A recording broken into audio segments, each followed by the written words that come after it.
आज की इस वीडियो में we will learn about the rules of the ray diagram. जब हमें मिरर पर रे डायग्राम बनाने हैं तो हम किस तरीके से दिखाएंगे कि ऑब्जेक्ट कहाँ रखा है और इमेज कहाँ बन रही है। उसके लिए हमें कुछ रेज डालनी होगी। वो रेज कहाँ से निकलेंगी, कहाँ को जाएंगी, उसके लिए कुछ रूल्स है। बड़े ही सिंपल रूल्स है। लेट्स गो एंड सी वो रूल्स क्या है। रूल नंबर 1, अगर मैं यहाँ पर कॉन्केव मिरर लेती हूँ, you know that this is known as principal axis. आपको यहाँ पर प्रिंसिपल एक्सिस बनाना है। ये एक पोल है, यहाँ पर आपका सेंटर ऑफ कर्वेचर है और सेंटर ऑफ कर्वेचर और पोल के बीच में क्या है, फोकस है। ठीक है, कैपिटल एफ फोकस है।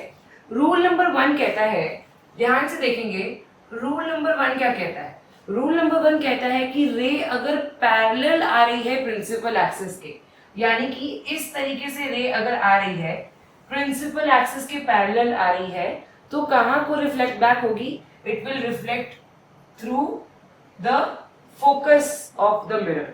ठीक है, मिरर का जो फोकस वाला पॉइंट होगा वो वाले पॉइंट से वो रिफ्लेक्ट बैक कर जाएगी।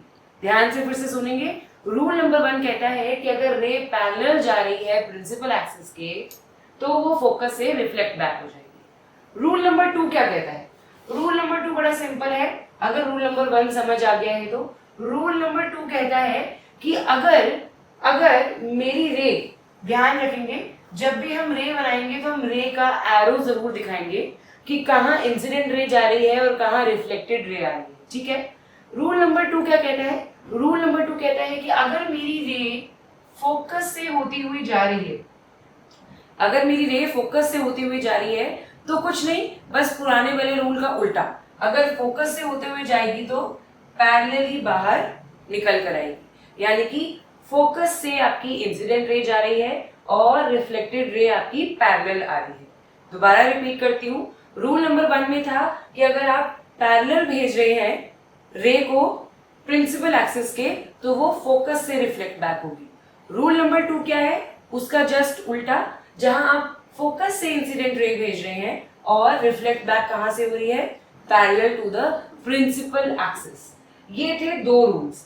थर्ड रूल क्या कहता है?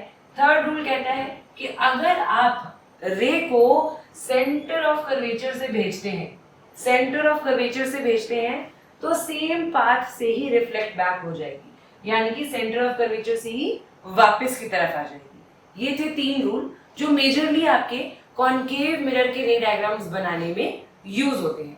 फोर्थ रूल क्या कहता है? आपने पढ़ा होगा, प्लेन मिरर में जब आप रिफ्लेक्शन करवाते हो तो क्या होता है, आपका एक इंसिडेंट रे जाती है, रिफ्लेक्टेड रे आती है, एंगल ऑफ इंसिडेंस और एंगल ऑफ रिफ्लेक्शन बनता है। इसी तरीके से आपको क्या करना है, यहाँ पर आपको इंसिडेंट रे भेजनी है पोल की तरफ और रिफ्लेक्शन यहीं से निकल कर आ जाएगा। यहाँ पर ये जो एंगल बनाएंगे इनको कहेंगे angle of incidence and angle of reflection. ठीक है, 4 रूल्स थे हमारे। पहला रूल था जहां पर रे पैरेलल जा रही है और फोकस से निकल रही है। दूसरा रूल था जहां पर रे फोकस से जा रही है और पैरेलल निकल रही है।